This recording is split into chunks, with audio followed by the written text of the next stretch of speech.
Hi everyone. Yeah, I think it's been a while since we've done some on-camera stuff. I think the last one was the one about why Vibes and Sal are off Twitter. And in case you haven't seen the video, basically some people didn't even realise that was the case. And the long and short of it is that it was a lot of work. But of course, that is not the major question people have been asking. It's so weird. Like, this is something that has even gone beyond like talking to comic people. Like, I've had friends ask me this, I've had family ask me this, so it's a big question because obviously it applies to me, but it also applies to kind of everything else. So I wanted to answer it. And obviously if you've seen the title of the video, you know that this is about what happens after issue 9 comes out, which is the final Reynard City Chronicles issue. And my plan is the final Reynard City issue, full stop, at least on my end, but we'll get to that. And before we get to that, we also got some other questions and some ideas, because I did a video for our Patreon people. So basically, if you donate to Patreon or Ko-fi, we do regular videos, including reviews. Now, the reason I don't do reviews on the main channel is we changed it to be the update channel because it was then more focused on the comic, and to be honest, reviews weren't getting significant views, like more so than the other stuff, so it kind of made sense to kind of focus on what we're about. But, you know, I still like talking about what I've seen, so it's a bonus, and it's a bonus that you can get for, well, I think it starts off at like $1 a month, so it's not a massive amount, but every bit of it goes into the production of the comic, so that's fantastic. So this is going to sort of go bit by bit as we go over each question.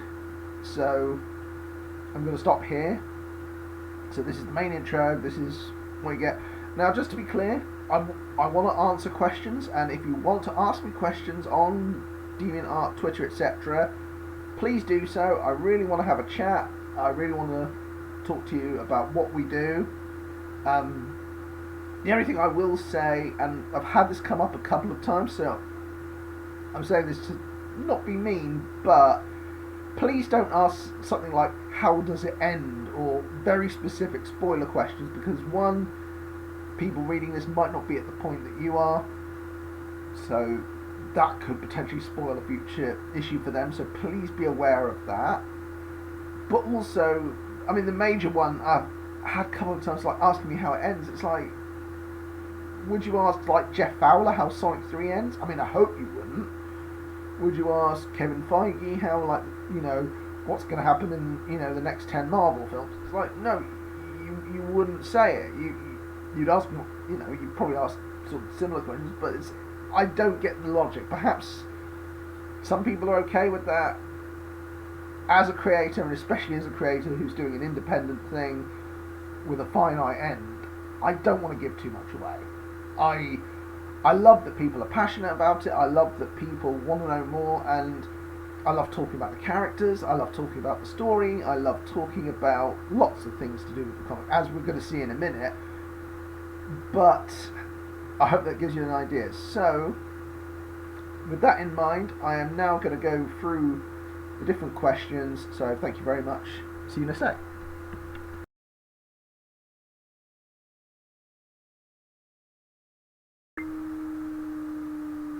Hey everyone. Okay, so we're now starting off with our questions. So we've got a couple of ones that I think are semi-related, so I'm sort of doing these together.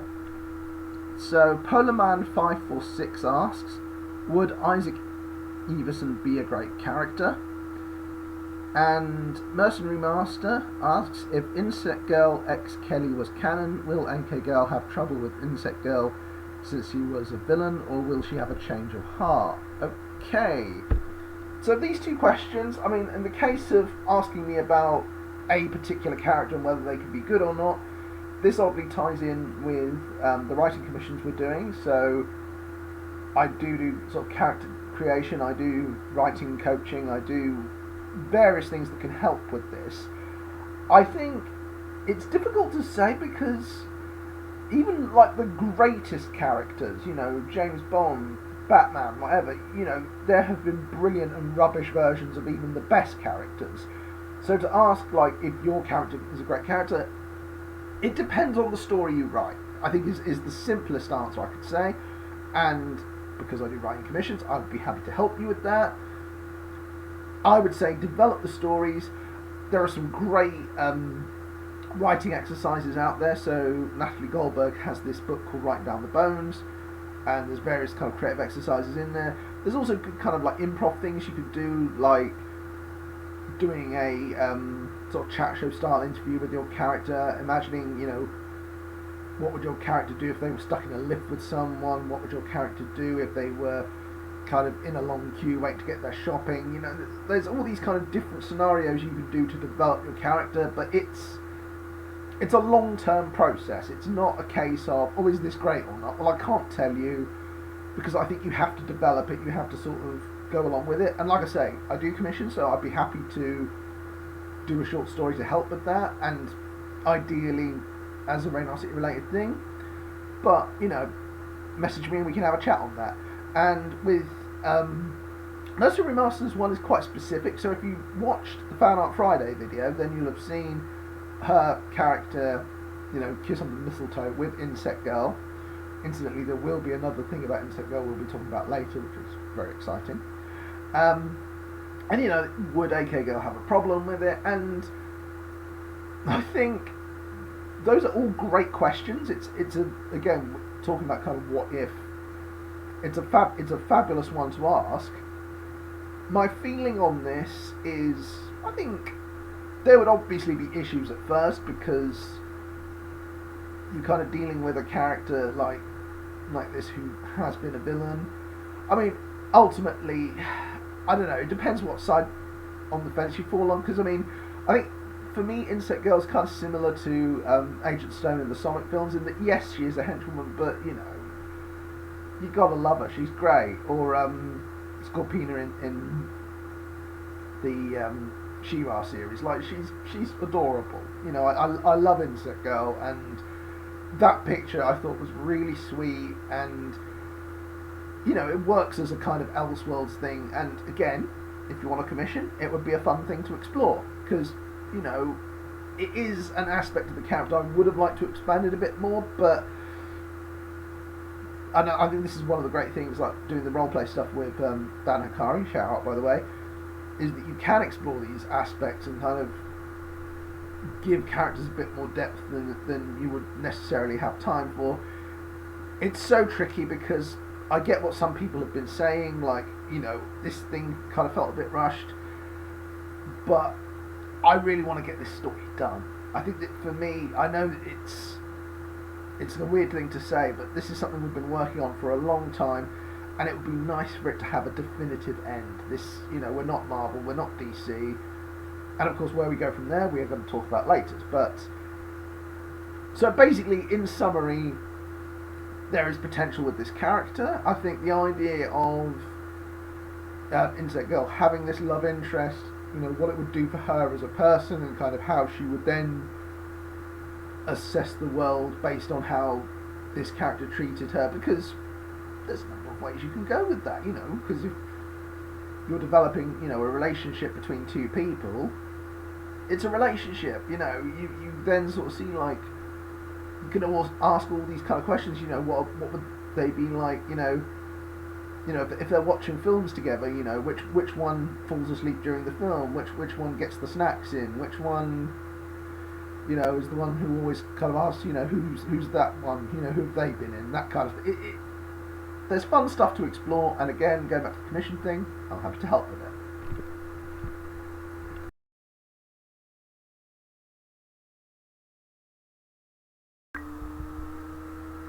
Okay, so we've got a wonderful twofer here from regular supporter SD Dogwood, and let's see. So, what if AK Girl was taken over by a caramel symbiote similar to Venom? And what if Wonder Vixen overcame her fear of being overweight and used it as a newfound superpower, and then over time becomes more positive about her look? And I think that, like, both of those are really interesting. So, with the symbiote thing, we have had, strangely enough, actually someone who will be popping up later, good old Ellie Reynard, um, who did a picture of a caramel symbiote. So it is something that people have thought about, and the image is fantastic. So obviously, for people who don't know the comic, caramel is AK Girl's weakness, and she inflates on contact with it. So the idea that, in an alternate story, what if she had this thing and it became this symbiote and it kind of messed with her? It's a fascinating idea. It's, again, as a what if story, I think it's brilliant. I think it could be a fantastic. I mean, I don't mean to keep bringing this back to commissions, but I do genuinely think, like, these are stories that are worth exploring, and what if stories are brilliant for this. I think they allow you to sort of go in different tones and different ways and explore things in a way that isn't possible with the main story, because you have to kind of get to the point where you have to get to, whereas this, you can go in different tones, you can do different styles of stories, and this as a concept, and I think also because the way kind of AK Girl kind of plays off people, the idea of having that with her and that internal struggle could be fun. Now, obviously, the idea of kind of redemption for Wonder Vixen, I think that would be massive. I think how you handle that, I don't want to get too much into it because I don't want to spoil the ending of the story, but in terms of, her kind of using it as a power, sort of reclaiming it for herself, yeah, brilliant idea, love it, and again, worth exploring.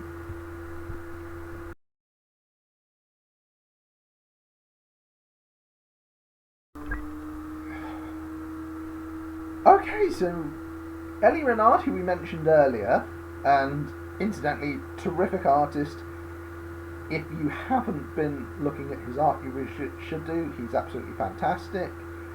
He did issues 5 and 6 for us. There were some other artists in there as well, but he did the main stories for them, and he's done lots of fantastic art for us. And he's also a fabulous musician, so credit where it's due.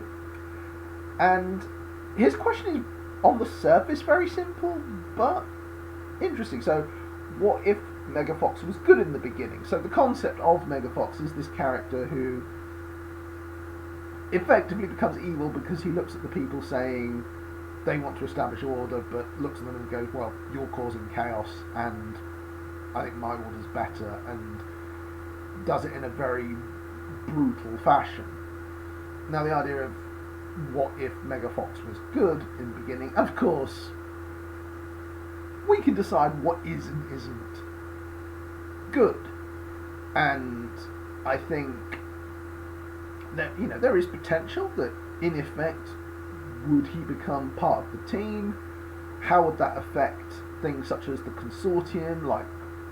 Because effectively, if Megafox is on the team, who then commands the army? It's a bit of like an It's a Wonderful Life situation, albeit in a very twisted way, because you've now left a hole here, because who then is doing this? Because other parts of this scenario is you then get these warring factions, so you've got the Acid Dragons, you've got the Blobulites, you've got the Slobulons, you've got the Zedites.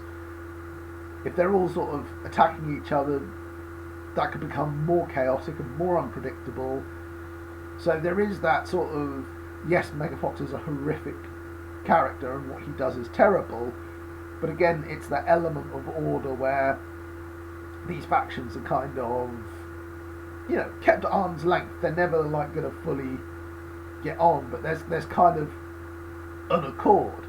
So my response, weirdly enough, thinking about this, was initially oh yeah, it'd be cool, another good member of the team, and then I suddenly realised, oh crap, this actually makes things more complicated than you think. So thank you very much, Ellie Reynard, for letting me, awesome name incidentally, for making me think about this, because again, that just kind of blows the doors open, and to quote, Venkman, dogs and cats living together, mass hysteria, it would all go nuts. I think that's my response, is it would all go nuts. But again, feel free to debate this in the comments, respectfully, of course, because what I'm suggesting is one version. Perhaps, you're hearing these stories and you're thinking, well, actually, what about this? What about that? Like, by all means, open it up.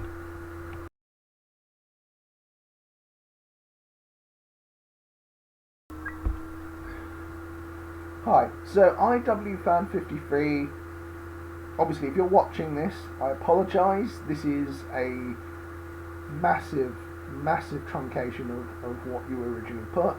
I think what I'm going to do is put it in a document and give it a link for people to read, because the amount of detail was absolutely amazing.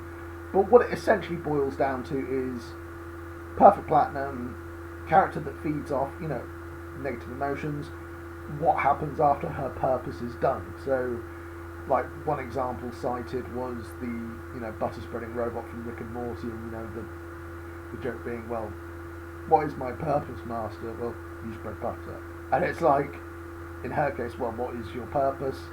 And I can't remember, I read it, and there was a fabulous kind of Mega Fox ranty speech that was so well done that, in effect, was, shut up and know your role. But it was so well done, and I was really impressed. And I think I just want to take a minute to just say, I'm really impressed with the thought that went into it, and my feeling, because I'm going to say my feeling on it, and if I accidentally sort of quote what you say, I apologise in advance. But my feeling on it is it's an incredibly interesting story, and again, a lot of these ones I say, like, it's an incredibly interesting story to explore, but again, this is very interesting. It's an idea that, in all fairness, I wouldn't have thought of, so I'm making sure no credit taken whatsoever here. No, I asked this was kind of offered to me without prompting, and it's fascinating as an idea. It's a really interesting idea. It's a really deep, perceptive, philosophical idea, which again, I think it'd be hard to kind of have like a main comic for this. I think as like a side thing, I think it'd be a very interesting idea, like I say, or like a short story or what have you.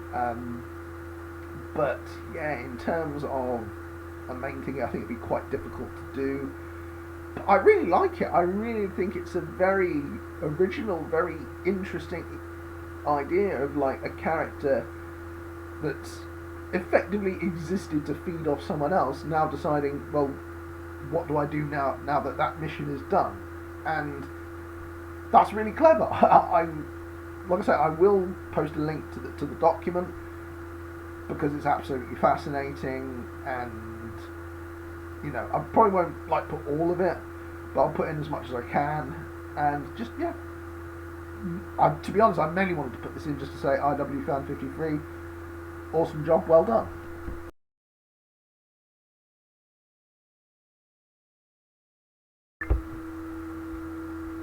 Alright, so interesting one here from Jules Rock Films 360, which is, what if Reynard City was a Kamen Rider show? Now, I have to be 100% honest, I know very, very little about Kamen Rider. I know it exists, and it was an awesome excuse to rewatch the Secret Galaxy video on Masked Rider, which was the Saban version, which in effect kind of came out after Power Rangers, VR Troopers, etc., and introduced Furbo, a sort of wacky animal character which wasn't part of the original story, so that's fun. And yeah, I saw a video on it, and it's always fascinating when you learn about these things, and something that's got a 40-year history, and absolutely amazing.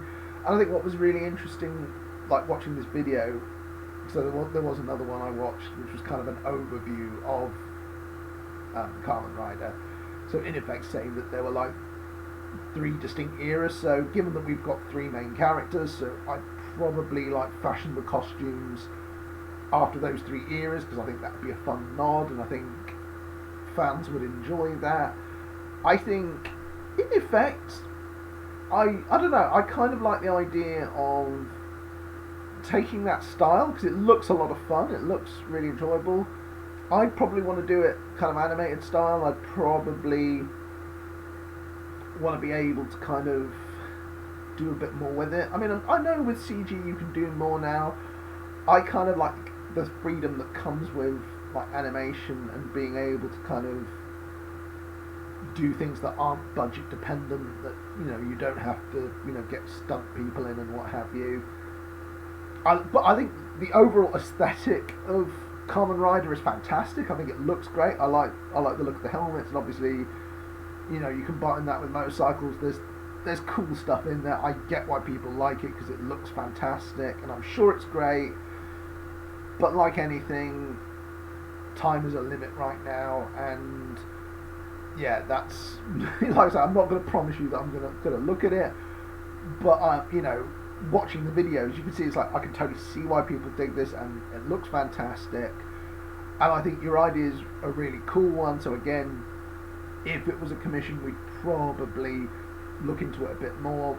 But in terms of my actual sort of day-to-day stuff, not right now. But I really like your idea. I think it's a cool idea. I think it'd be a fun thing to sort of work with, and also, not being funny, we do have art commissions, so if you were so inclined, we could probably, if we got enough donations, probably have a picture like that, so see how it goes.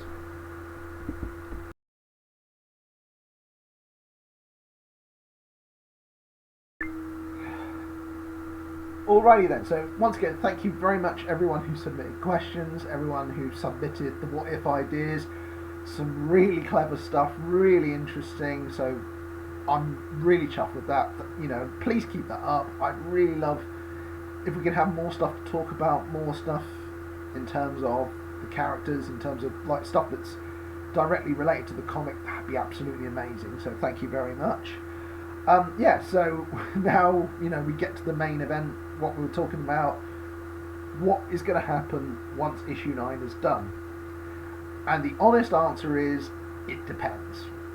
And the reason I say that is what I would love to do, and we've talked about for a long time, is a pilot episode to do a series. And in the past, it was one of those things where it would be very difficult to do. But with the rise of indie animation and better technology and things that are now available, it's a lot more accessible and a lot more doable to do indie animation than it was years ago. So there is a massive opportunity here, and we do have tools for it. So Jim Furno did a trailer video for us, so I will have a link for that at the end. If you haven't seen it, please do.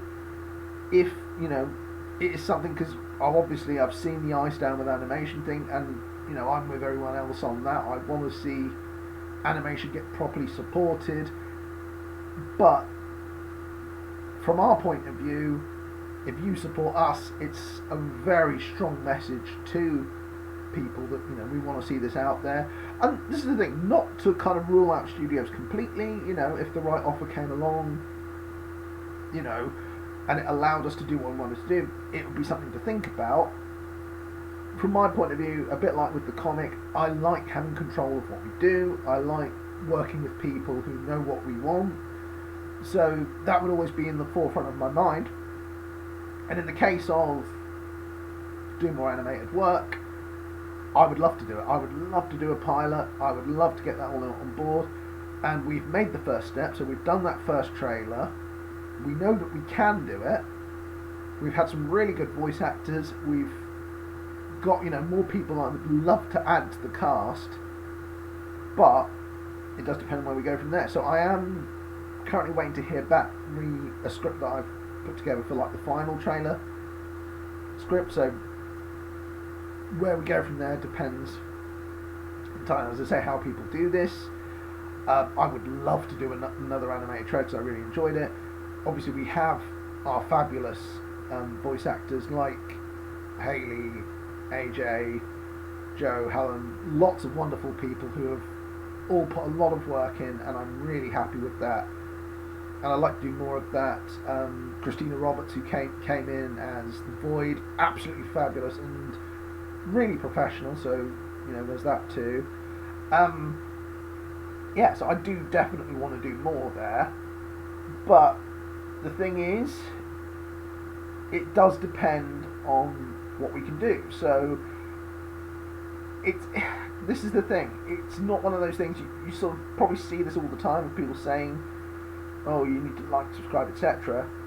But it really is true. It really is true that if you like these videos, if you share these videos, if you subscribe, we're getting close to that 500 subscriber mark. The more you do with that, doesn't cost anything. That could free things up for us, which I would really like.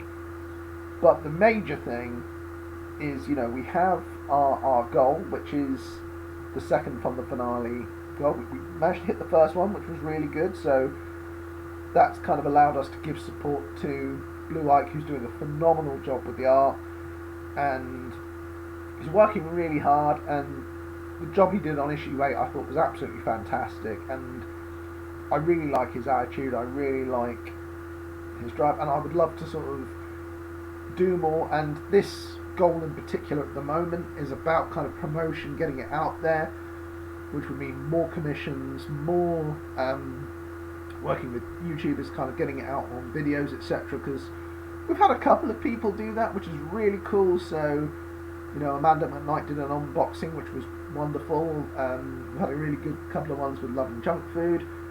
But I think there are more people that I would love to kind of, in effect, sort of do that to kind of expand it out.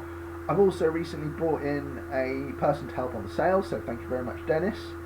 And that's really good because sales is pretty crucial. Sales is one of those things where the more copies we sell, the more we can do. And our thing has always been, if you buy a copy of the comic, a cut goes to the artist involved. Like, that's always been the case. And it's very important because, like I say, Patreon, Ko-fi, all of those things help. But it's a case of we want to get as much to them as possible because they work so hard. And it's not easy because, we're not a big company. We're not Marvel or DC. We're doing what we can within the parameters of what we've got. And with your help, we can do more. And this is the thing, like, I don't want to put a limit on it. In future, video game, why not? Any number of things are possible. But it can't just be a case of, well, let's just do it then. Because, you can trip over sort of trying to do things too quickly, which I've done in the past. But if we do this in the right way, we can get to that point. We can. But it does need people to, I don't want to say turn up because that's harsh, because people have done, and lots of people have been absolutely incredible. The likes of Joe the English Otter, Sars the Spaniel, Joe Draco Peterson, Vanikari, lots of absolutely amazing people, Kit Knightwood, Gizzy, lots of amazing people have helped us get the comic out there. And obviously the team, Susie, Dan, John Paul Guerra, Emily, lots of amazing people. And they all deserve to get something from this. And with your help, we can do. And it is a case of a couple of quid. The other thing I was going to say literally just came in this morning before I recorded this video. So we do have some more Mr. Zane cosplay stuff that's been added to the folder, which is really fabulous. It's Insect Girl. The video is just brilliant. Because it features audio from Disney, it's, like I say, whether or not we'll be able to put it sort of public later on, I don't know. Well, especially like with YouTube. But it will be in the folder, and yeah, I'm really excited for more people to see it because it's just so much fun. And I mean, Mrs. N did a terrific job with AK Girl, she did a terrific job with Wonder Vixen, and with Insect Girl, she again kind of gets the character down, this kind of ditzy but sort of well-meaning henchwoman. And yeah, Fabulous. Alright, I'm just going to check my document, just to see how we kind of covered everything. Let's see. Cosplay. Yeah, so I think we've got everything there. Like, I'm aware that this is going to be quite a long video now because kind of everything we've covered in one. But I mean, 2024 was an interesting year, shall we say? So, moved house for the first time in 10 years, which in and of itself was a challenge. And yeah, it resulted in, sort of trying to get everything done while at the same time sort of doing everything that comes with sort of moving to a new place and getting used to a new place. And yeah, it's just been really phenomenal. Like, I'm kind of closer to the city centre of Norwich now, which really helps.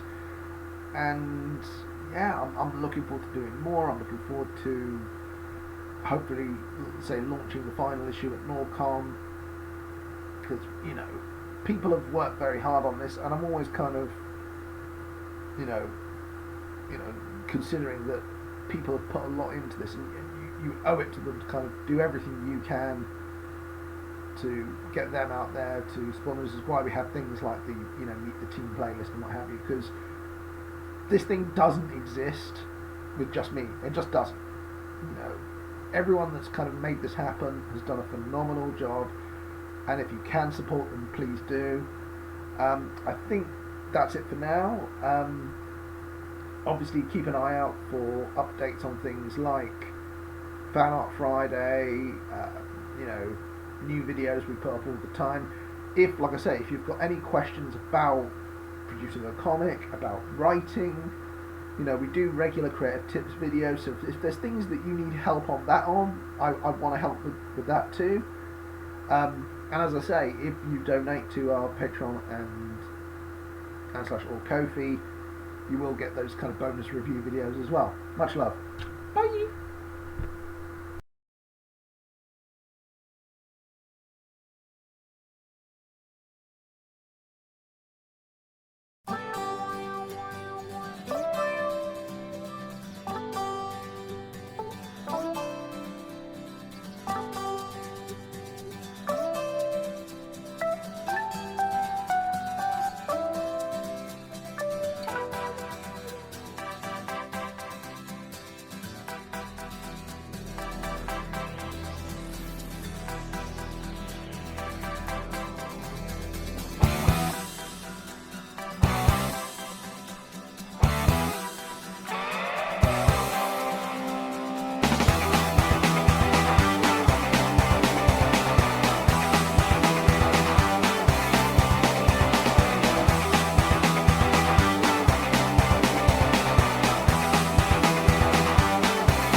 Tarzan, aka Rogue of the X-Men. That's right.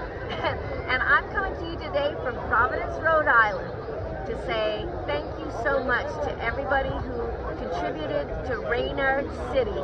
I think that beautiful show deserves a lot of attention and success. And in particular, I want to say thank you to the backers.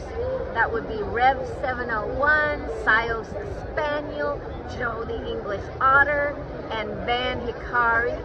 And then as well, we'd like to say thank you to Nicholas, Joe Draco Pedersen, Emily Bandicoot, Eli Renard, Delisle LaFortune, and the entire Reynard City creative team. So keep on creating, folks, and I hope to meet y'all in the future.